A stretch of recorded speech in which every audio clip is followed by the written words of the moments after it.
Durante la primera hora esta tarde vamos a estudiar sobre la ley de Dios. En realidad, todas las verdades distintivas y especiales de la Iglesia Adventista se encuentran en el lugar santísimo del santuario.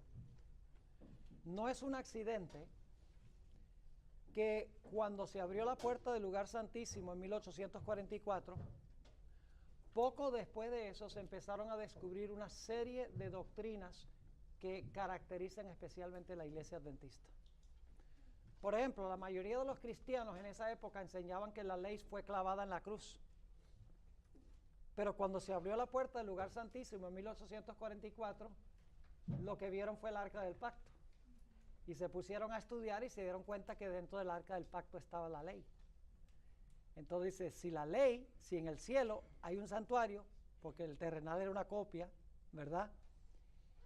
Y en el terrenal había un arca y dentro del arca estaba la ley, pues entonces en el cielo, en el lugar santísimo, si hay un arca, tiene que estar también ¿qué cosa?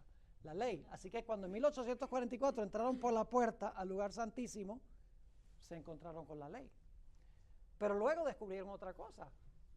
Descubrieron que en el centro de la ley está el sábado.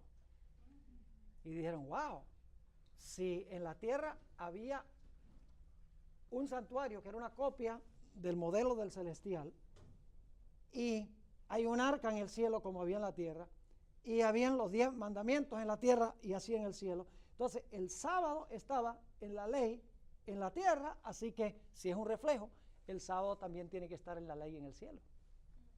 Así que descubrieron el sábado. Y luego entonces descubrieron la reforma pro salud. Por ejemplo, el pote de maná. Se fueron a estudiar el Antiguo Testamento donde Dios le enseñó a Israel en Números 11 con el maná que él quería que ellos tuvieran una dieta sencilla, una dieta natural, provista, lo que proveyó él, y no las comidas ricas y las carnes que ellos habían comido en Egipto.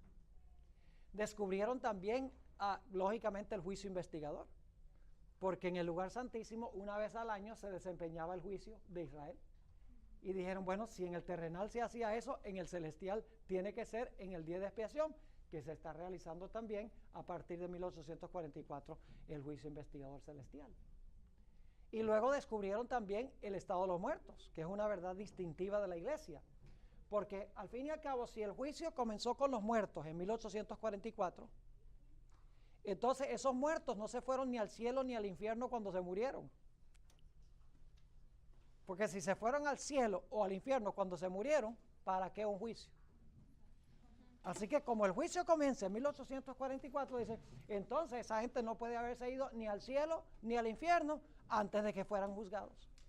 Es decir, descubrieron entonces que los muertos nada saben, que los muertos están muertos. Entonces cuando en 1844 se abrió el lugar santísimo, se vieron todas estas doctrinas especiales, distintivas, que sostiene la Iglesia Adventista. Y una de esas doctrinas claves es la doctrina de que la ley de Dios, los 10 mandamientos, están todavía vigentes hoy. Ahora, vamos a mirar la ley de Dios desde una perspectiva un poquito diferente en nuestro estudio de esta tarde. Lo primero que quiero decir es que la ley de Dios, los 10 mandamientos, es una descripción de relaciones interpersonales perfectas. Es decir, si usted quiere saber lo que es una sociedad perfecta, lo único que tiene que hacer es mirar los 10 mandamientos, porque describen una sociedad perfecta e ideal. Imagínense que si no fuera porque hubiera gente y relaciones, los mandamientos no tendrían ningún significado. ¿De qué valdría decir no cometerás adulterio si no hay con quién cometer adulterio? ¿De qué valdría decir no matarás si no hay a quién matar? ¿De qué valdría decir no hurtarás si no hay a nadie a quien robarle? ¿De qué valdría decir no tendrás dioses ajenos si no hubiera un verdadero Dios? Es decir, los 10 mandamientos son una descripción de relaciones interpersonales perfectas en una sociedad perfecta.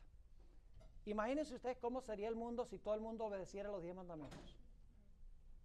¿Le gustaría vivir en un mundo donde no hay adulterio, donde no hay muerte, donde no hay muertes, donde podemos dejar las puertas sin trancar y no nos roban nada, donde nadie habla mal de nadie, donde todo el mundo respeta a sus padres, donde no se practica la idolatría.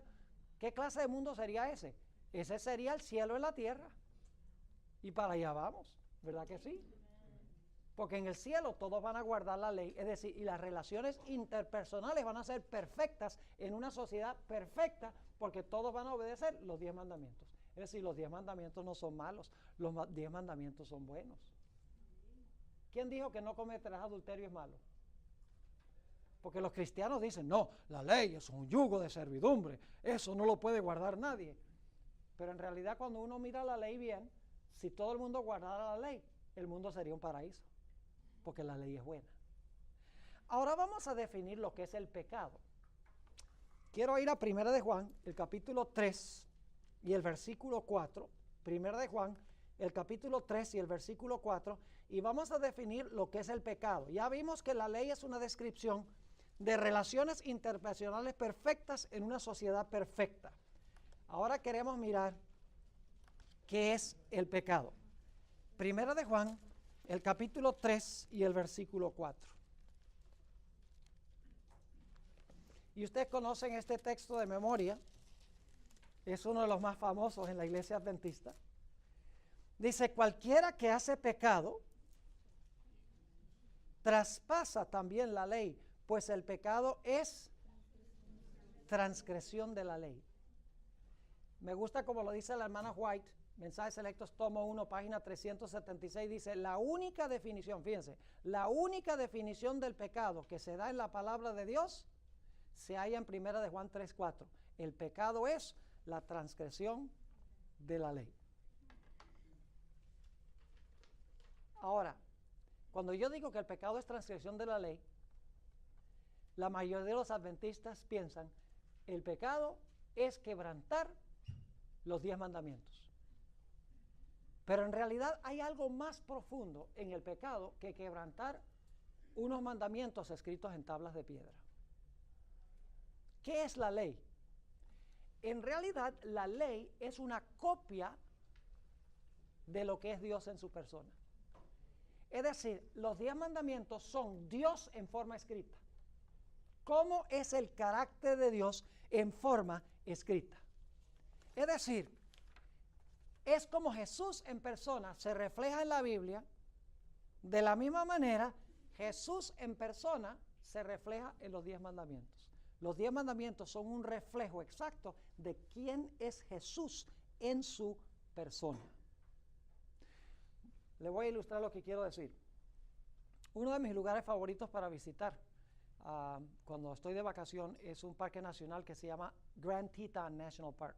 Queda en el extremo noroccidental del estado de Wyoming, un estado grandísimo que tiene pocos habitantes. Ese parque nacional me gusta particularmente porque tiene montañas escarpadas cubiertas de nieve, tiene lagos cristalinos y tiene pinos verdes lindísimos, unos paisajes increíbles. Y en ciertas épocas del año el cielo es azul. Y una de mis actividades favoritas es por la mañana tempranito, hay un lugar específico donde yo voy y me siento al lado de un lago cuando todo está en absoluta paz. No hay carros, no hay nada, no hay ruido, no hay a duras penas los pájaros que cantan. Y sencillamente sentarme a contemplar el paisaje. Uno ve en ese lago cristalino, donde no hay ni un poco de viento, es decir, es como un mar de cristal, como dice en Apocalipsis. Y ve uno en el mar ese de cristal, ve uno la montaña, los pinos, la nieve y las nubes.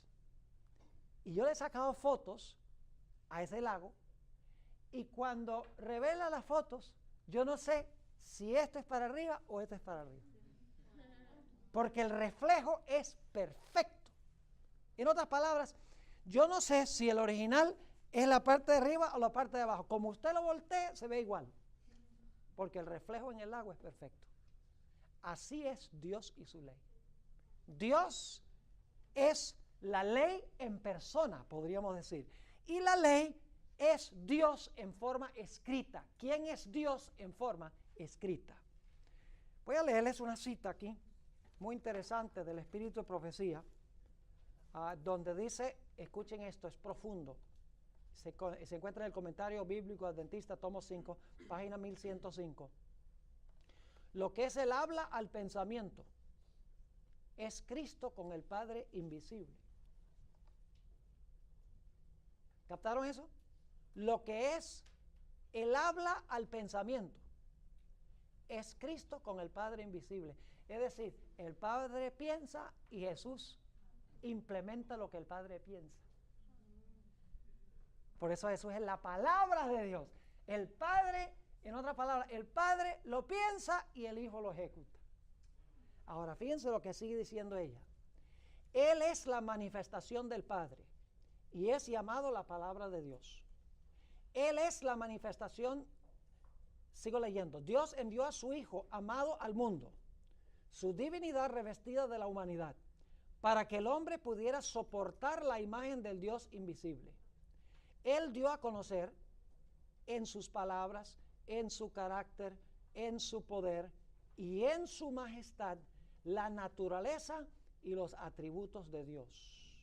La divinidad fulguró a través de la humanidad con una luz suavizadora y subyugante. Y ahora viene la parte clave. Hablando de Jesús, dice ella, Él era la encarnación de la ley. Eso es profundo. ¿Qué era Jesús? La encarnación de la ley, la cual es una representación exacta de su carácter. ¿Qué es la ley? Es una representación exacta ¿de qué? Del carácter de Dios. Y dice que Jesús fue la encarnación de la ley. ¿Usted quiere saber lo que significa vivir la ley? Mire a Jesús. Es la ley viviente. Y la ley escrita en tablas de piedra es un reflejo de lo que Jesús es en su persona. ¿Me están entendiendo lo que estoy diciendo? Ahora, ¿por qué podemos decir eso de Jesús? Note lo que dice en el Salmo 40.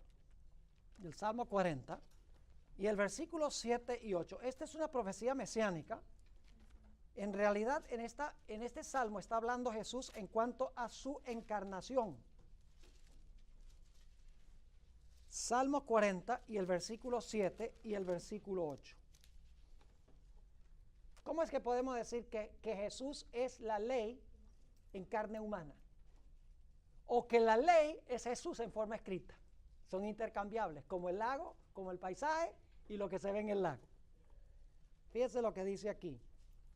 Entonces dije, está hablando a Jesús, una profecía en cuanto a su encarnación. Entonces dije, he aquí vengo. En el envoltorio del libro está escrito de mí: el hacer tu voluntad, Dios mío, hame agradado. Y luego, ¿qué dice? Y tu ley está en medio de ¿qué? Tu ley está en medio de mis entrañas. Es decir, Jesús es la ley vivida. Mientras que los 10 mandamientos son Jesús escrito. ¿Me están entendiendo? Ahora, el problema que nosotros tenemos como adventistas es que tenemos un concepto muy superficial del pecado. Nosotros pensamos que el pecado es desobedecer una lista de reglamentos. Que los 10 mandamientos son 10 reglas. Y entonces cuando pecamos, quebrantamos las reglas. Y claro, las reglas no lloran cuando yo peco, pues son tablas de piedra. Ni yo puedo decirle a las tablas de piedra, ay, perdón, tablas de piedra, por lo que hice. Porque al fin y al cabo los 10 mandamientos escritos son inánimes, insensitivos. No oyen, ni sienten, ni piensan. Pero el individuo en quien está encarnada la ley, sí. Es decir, que cuando yo transgredo la ley, estoy transgrediendo ¿contra quién? Contra Jesús, Porque la ley es solamente Jesús en forma escrita. Así que cuando quebranto la ley, estoy quebrantando mi relación ¿con quién? Con Jesús. Es decir, el pecado es personal. Por esa razón, vez tras vez en el Antiguo Testamento, la ley, el pecado se presenta como transgresión contra una persona. Permítame mencionar algunos ejemplos. ¿Ustedes recuerdan cuando José fue tentado por la esposa de Potifar? ¿Qué le dijo José? José le dijo, ¿cómo puedo yo cometer este grave pecado contra el séptimo mandamiento? ¿Fue eso lo que dijo? ¿Qué dijo? Dios, ¿cómo puedo cometer yo este terrible pecado y pecar contra Dios? Yo pregunto, si José hubiera cometido adulterio, ¿hubiera quebrantado el mandamiento que dice no cometerás adulterio? Claro que sí, pero era mucho más profundo el pecado que quebrantar un reglamento. Sí, era pecado contra una persona, porque la ley es un reflejo de una persona. Hay muchos otros ejemplos en el Antiguo Testamento, los menciono rápido. Y a un faraón, ese rey pagano, entendía que el pecado era contra Dios. Cuando vino la plaga de las langostas, entonces faraón le dice a Moisés y Aarón en Éxodo 10:16, no voy a tomar el tiempo para buscar todos los textos, porque no tenemos el tiempo. Dice en Éxodo 10:16, dice, he pecado contra el Señor Dios y contra ustedes. ¿Lo entendió? De que el pecado no era quebrantar una lista de reglamentos, sino que el pecado era contra una persona. Ustedes recuerdan cuando Acán robó esas cosas de Jericó, robó oro y plata y un manto y lo escondió debajo de la carpa, ¿verdad? Y cuando lo descubrieron, ¿qué fue lo que dijo Acán?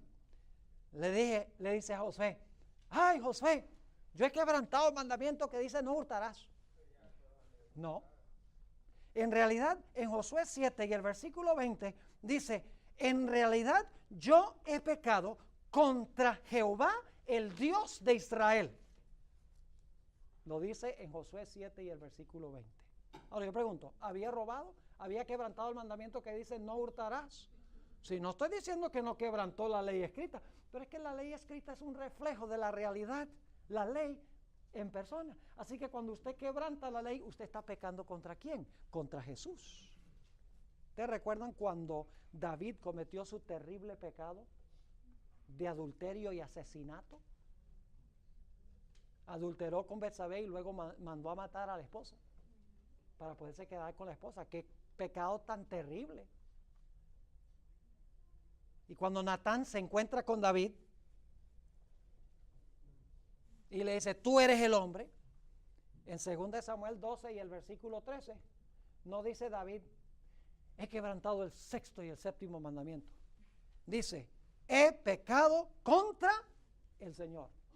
He pecado contra el Señor. Había desobedecido la ley escrita, pero la ley escrita está encarnada en una persona. Y en el Salmo penitencial de David, si van conmigo al Salmo 51 y el versículo 4, que es el Salmo que David escribió cuando se arrepintió de su terrible pecado, encontramos estas palabras, 51 y el versículo 4. Fíjense que David dice, a ti solo he pecado. ¿Contra quién pecó? Contra Jehová. Contra ti solo he pecado y he hecho lo malo delante de tus ojos, porque seas reconocido justo en tu palabra y tenido por puro en tu juicio. Y usted recuerda la historia del hijo pródigo. Se fue por allá y durmió con las rameras. Desobedeció el séptimo mandamiento. Y además de eso deshonró a su padre. Porque dice, yo no me quiero quedar sirviéndote más aquí, dame mi parte de la herencia y me voy. Deshonró al padre yéndose de la casa. Quebrantó el mandamiento que dice, honra a tu padre y a tu madre. Y el mandamiento que dice, no cometerás adulterio. Y se va por allá y sinvergüencea. Y entonces, cuando está entre los cerdos, vuelve en sí. y dice, voy a regresar a mi casa y le voy a decir a mi padre, he pecado contra el 5º mandamiento y contra el 7º mandamiento. Y no soy más digno de ser llamado tu hijo. Yo pregunto, cuando él quebrantó esos mandamientos, ¿a quién estaba ofendiendo y quién se estaba doliendo? Su padre. Porque la ley era un reflejo del carácter de su padre. ¿Están entendiendo un poquito más profundamente el pecado? El pecado es transgresión de la ley, pero la ley es el reflejo de una persona. Así que cuando usted transgrede la ley, usted está pecando contra una persona, de quien la ley es un reflejo. Es decir, la ley no es un código impersonal, sino que la ley es en realidad el reflejo de una persona. Y cuando peco contra la ley, estoy pecando contra la persona quien se haya reflejada en la ley. Ahora podemos entender un poquito más una cita de la hermana White, que por mucho tiempo yo en realidad no podía hacer el paralelo entre el pecado que cometieron los judíos, que causó la destrucción de Jerusalén, y el pecado del mundo cristiano al final de la historia. La hermana White dice, y lo voy a leer en un momento, dice que el gran pecado de los judíos fue que rechazaron a Cristo. Y dice que el gran pecado del mundo cristiano al final de la historia va a ser que rechazan la ley. Entonces dice, bueno, pero ¿qué paralelo puede haber entre esas dos cosas? Déjenme leerles la cita. El gran pecado de los judíos consistió en que rechazaron a Cristo. El gran pecado del mundo cristiano iba a consistir en que rechazaría la ley de Dios, que es el fundamento de su gobierno en el cielo y en la tierra. Yo pregunto, ¿es lo mismo rechazar a Cristo que rechazar su ley?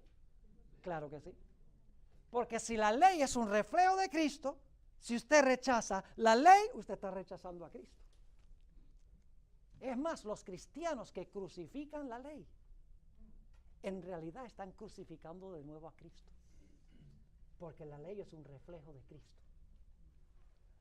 Ahora, por esa razón es que en Isaías 59:2, si van conmigo allí, Isaías el capítulo 59 y el versículo 2, nos dice qué es lo que pasa cuando una persona peca. Mire, cuando pecamos, nosotros no podemos abrazar la ley y decir, ay, perdóname por lo que hice, y la ley llora. No, no. Pero cuando usted ve que la ley es un trasunto de una persona, ahí sí uno ve a Jesús llorando. Dice en Isaías 59 y el versículo 2, mas vuestras iniquidades han hecho división entre vosotros y vuestro Dios. ¿Qué es lo que hace el pecado? ¿Causa qué? División entre qué? Entre usted y la ley. No, exactamente. Y la ley también, lógicamente. Pero la ley es algo frío, escrito en tablas de piedra. Sigue diciendo, y vuestros pecados han hecho ocultar su qué? Su rostro de vosotros para no oír. Ahora, permítame ilustrar lo que quiero decir. Yo me crié en el país de Venezuela. Mis padres fueron a Colombia cuando yo tenía 4 años. Pasaron allí un año mientras mi papá aprendía español y luego lo pusieron a practicar en Cartagena por 9 meses.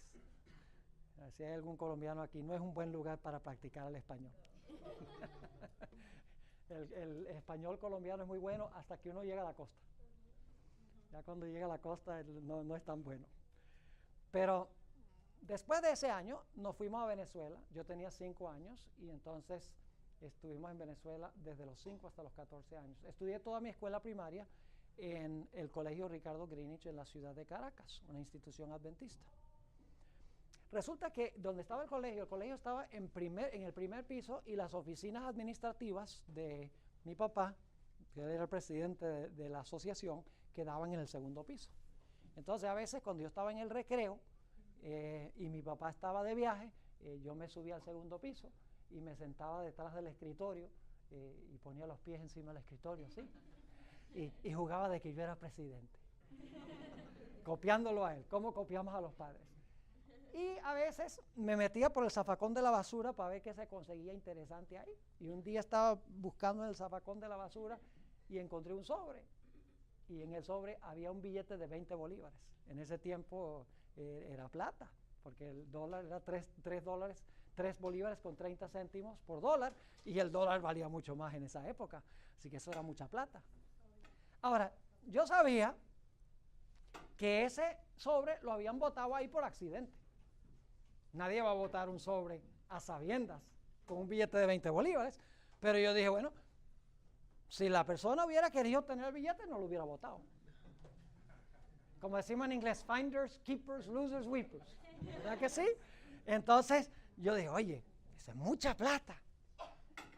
Y claro, en esa época venía toda clase de vendedores enfrente del colegio, fuera de la cerca, y vendían refrescos, y vendían tostones, y vendían caramelos, y vendían papitas, y ¿qué no vendía esa gente? Toda clase de chucherías. Y claro, yo no quería pecar solo, así que me conseguí un amigo. Y le dije, oye, me conseguí un billete de 20 bolívares. Dice, ¿quieres la mitad? Me dice, sí, claro. Y cambiamos el billete, 10 para él y 10 para mí. Y en el recreo salimos y qué banquete nos echamos. Suficiente como para darnos dolor de barriga. Y comimos, pero tomamos refresco y chicle y caramelos y tostones y papitas y bueno, ¿qué no comimos allá afuera? Y claro, los profesores que están mirando en el recreo veían que nosotros estábamos comprando todas estas cosas y nosotros éramos de familia pobre. Así que el rector del colegio nos llamó a su oficina y nos dijo, ¿dónde consiguieron todo ese dinero? Y claro, estábamos entre la espada y la pared. Así que le dijimos, nos lo dio mi papá. Cada uno dijimos. Entonces el rector dice, bueno, entonces voy a llamar a su papá. No. Y finalmente tuvimos que admitir lo que había pasado. Ahora, el colegio nos daba un castigo. Y yo sabía que cuando llegara a la casa me iba a caer otro. Y yo estaba triste en ese momento, primero porque me habían descubierto y en segundo lugar por lo que me esperaba. No estaba triste porque había tomado el dinero y había comprado todas esas chucherías, no, ¿qué va? Estaba triste de que me habían descubierto y el castigo que me esperaba. Eso es hasta que llegué a la casa. Llego a la casa, me trato de meter a la casa así calladamente, pero cuando llego a la puerta mi mamá me estaba esperando.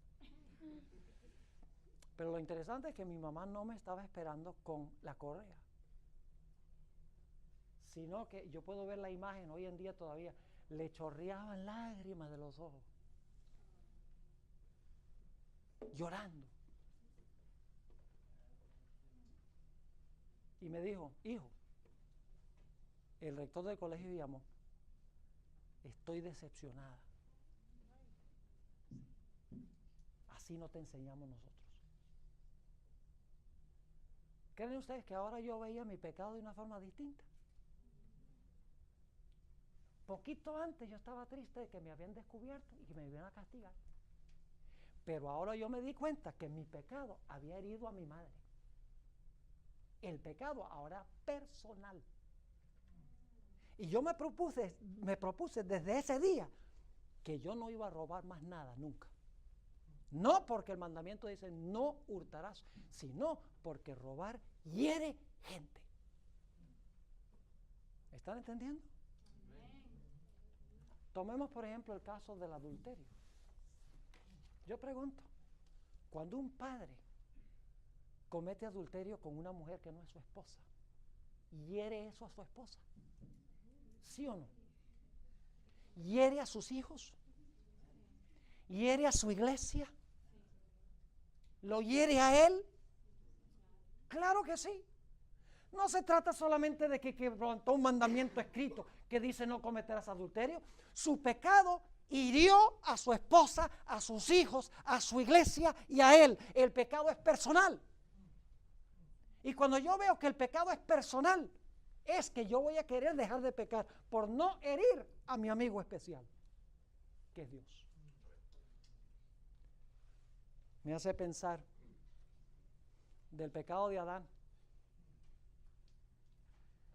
Cuando Adán pecó, ¿se entristeció? Sí, ¿se entristeció de qué? De las consecuencias que le esperaban. Ah, vas a morir. ¿Saben cuál es la mayor señal de que no se había arrepentido? Porque cuando Dios viene y le dice, Adán, ¿qué hiciste? La mujer que me diste. La mayor evidencia de falta de verdadera conversión es echarle la culpa a los demás. La mayor señal de la verdadera conversión y el arrepentimiento es decir, I blew it. Me. Yo, más nadie tiene la culpa. You got to give me some extra time, I'm sorry.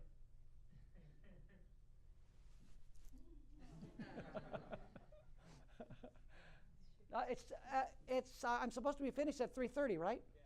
Yeah. It says 3:22 there. 7 minutes prophetic, right?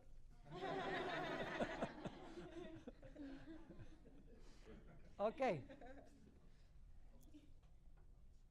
Y la mujer, cuando Dios le dice, ¿qué es lo que has hecho? La serpiente que tú hiciste. La mayor señal del verdadero arrepentimiento es decir, nadie tiene la culpa sino yo. Y Adán y Eva estaban tristes porque los habían descubierto y por lo que les esperaba. ¿Saben cuándo es que Adán de verdad se arrepintió? El espíritu de profecía lo describe. Es cuando Dios le dijo a Adán, mira, busca esos corderitos. Agarra uno en tus brazos. Toma este cuchillo. Córtale la garganta. En un mundo donde no haya muerte. Hoy en día animales mueren por todas partes. Estamos acostumbrados a la muerte. Pero en un mundo donde no había muerte.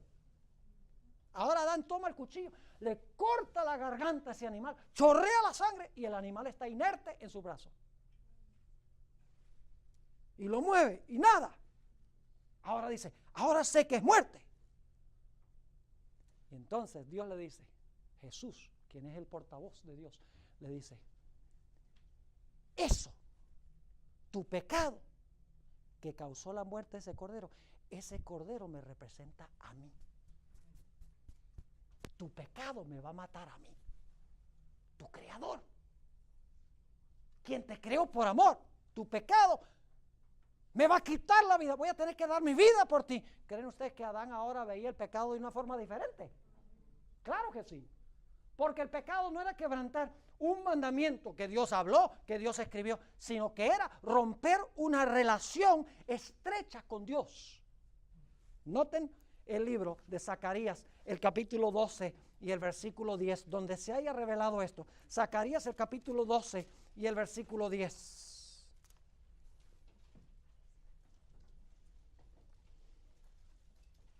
Lindo versículo, deben subrayarlo en sus Biblias. 12, 10. Y derramaré sobre la casa de David y sobre los moradores de Jerusalén espíritu de gracia y de oración. Y ahora escuchen esto. Y mirarán a mí, ¿a quien qué? A quien traspasaron. ¿Y qué van a hacer como consecuencia? Y harán llanto sobre él, como llanto sobre unigénito, afligiendo sobre él como quien se aflige sobre primogénito. Mirarán a él y al verlo traspasado, dice que se iban a llorar como una pareja que perdieron por muerte a su primogénito. Así de terrible es el pecado. Pero ahora escuchen bien, hemos hablado ahora del pecado y hemos hablado de Jesús, pero ¿saben lo que quiere hacer Dios con nosotros? Dios lo que quiere es encarnar la ley en nosotros.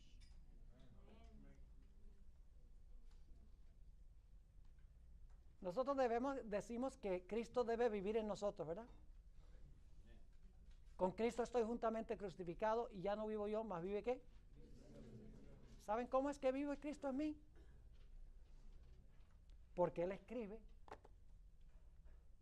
su carácter en mí y su carácter está revelado ¿dónde? En la ley. Para la mayoría de los adventistas, la ley es sencillamente una lista de reglamentos escritos en tabla de piedra. Y todos los días yo digo, a ver cómo me fue hoy. Y estoy siempre comparando mi vida con la ley escrita en tablas de piedra. Dios no quiere eso. Dios quiere tomar la ley y la quiere encarnar. Quiere que la ley, que el carácter de Cristo, que la ley esté en nuestras entrañas, como estuvo en las entrañas de Jesús. Fíjense Ezequiel 36, 26 y 27. Ezequiel 36 y el versículo 26 y 27. Y ustedes dicen, bueno, pastor, ¿cómo puede Dios hacer eso? Ya lo vamos a ver. Ezequiel 36, 26 y 27. Me gusta pensar de Dios como el gran cardiólogo celestial. Dios no mete marcapaso. Dios no anda cambiando válvulas ni hace bypass. Dios no te va a arreglar el corazón viejo. Dios promete darte uno nuevo. La única clase de cirugía que hace Dios es trasplantes. Fíjense lo que dicen Ezequiel 36, 26 y 27. Dice allí, y os daré corazón nuevo. Esa es una linda promesa. Las promesas de la Biblia son para nosotros. Dice, y os daré corazón nuevo, y pondré espíritu nuevo dentro de vosotros, y quitaré de vuestra carne el corazón de piedra, ese es el corazón egoísta. ¿Y qué dice? Y os daré corazón de carne. Y luego dice, y pondré dentro de vosotros mi espíritu, y haré que andéis en mis mandamientos, y guardéis mis derechos, y los pongáis por obra. ¿Cómo vamos nosotros a poder poner los mandamientos de Dios por obra, como dice aquí? ¿Y cómo vamos a poder guardar sus mandamientos? Porque el versículo anterior dice que Dios sacó el corazón de piedra y metió uno de ¿qué? De carne. Y luego, ¿qué quiere escribir en ese corazón de carne? Su ley. Noten Jeremías 31. Jeremías el capítulo 31 y el versículo 31 al 34. Jeremías 31 y el versículo 31 al 34. Un pasaje muy bien conocido. Dice, he aquí que vienen días, dice Jehová, en los cuales haré nuevo pacto con la casa de Jacob y con la casa de Judá. ¿Saben que muchos cristianos dicen, oh, el Antiguo Testamento, la ley era el antiguo pacto y ahora la gracia es el nuevo pacto? Pero ¿saben algo? Tanto en el Antiguo como en el Nuevo Pacto hay ley. Es la misma ley, la ley no cambia. Lo que cambia es el lugar a donde se escribe la ley. En el Viejo Pacto la ley estaba escrita en tablas de piedra. En el Nuevo Pacto la misma ley la escribe Dios en el corazón. La ley no cambia, lo que cambia es el lugar a donde se escribe. Dice en el versículo 32, no como el pacto que hice con sus padres, el día que tomé su mano para sacarlos de la tierra de Egipto, porque ellos invalidaron mi pacto, bien que yo fui un marido para ellos, dice Jehová. Es decir, en el monte Sinaí Dios se casó con su pueblo. ¿Y sabe qué hizo el pueblo? Siempre le jugó sucio a Dios. Siempre se iba con otros amantes. ¿Saben por qué?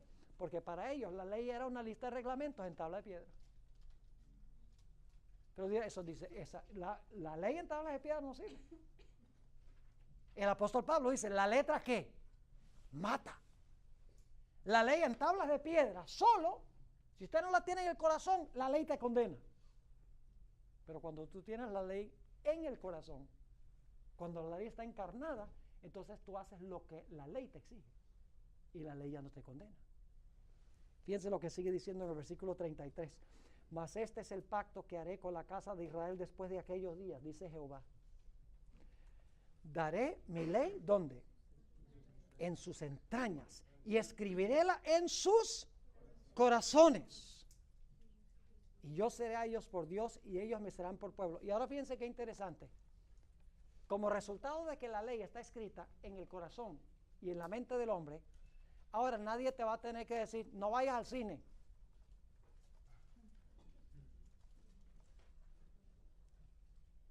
Nadie te va a tener que decir no vayas al cine. ¿Qué hay de bueno en el cine, jóvenes?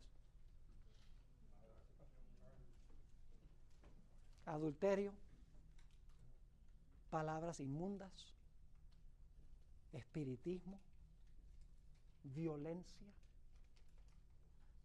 deshonestidad,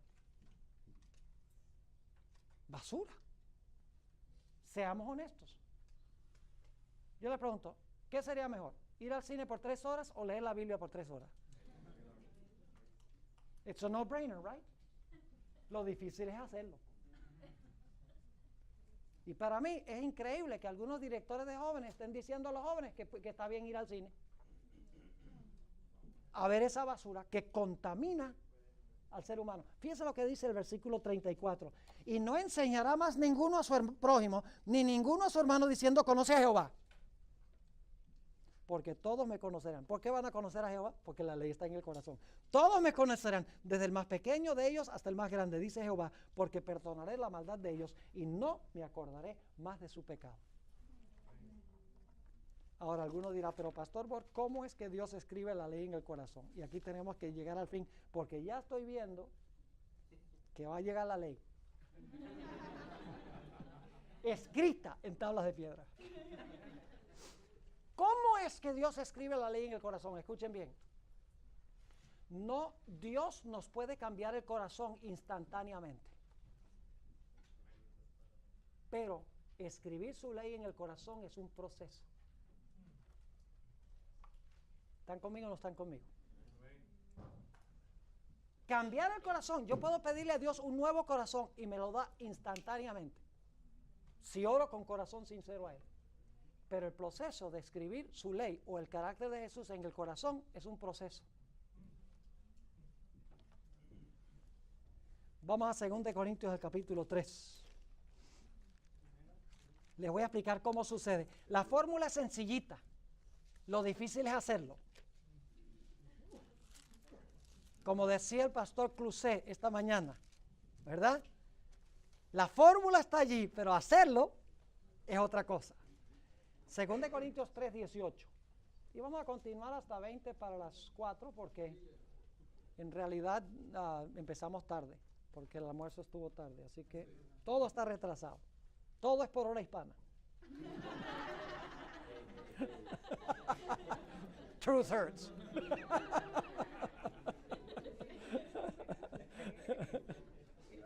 Estás hablando no con un gringo, con un hispano.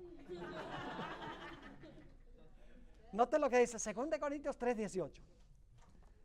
Por tanto nosotros todos, mirando a cara descubierta como en un espejo la gloria del Señor. Dice somos transformados, pero en realidad la palabra, la expresión es un verbo continuo que debe traducirse, estamos siendo transformados. Estamos siendo transformados de gloria en gloria a la misma semejanza como por el Espíritu del Señor. ¿Cómo es que somos transformados a la misma semejanza de Jesús? Dice, nosotros todos mirando a cara descubierta como un espejo, ¿qué cosa? La gloria del Señor, es decir, el carácter de Jesús. Estamos siendo, ¿qué? Transformados. Y esa palabra transformados es la palabra metamorfosis. ¿Sabe lo que es una metamorfosis? ¿En qué se parece un gusano a una mariposa? Sin embargo, la mariposa fue gusano. ¿En qué se parece un renacuajo a un sapo? ¿Saben lo que es le dicen renacuajo en Venezuela? ¿Qué es otro nombre? Cuando el sapito tiene la colita y nada como un pececito. Whatever.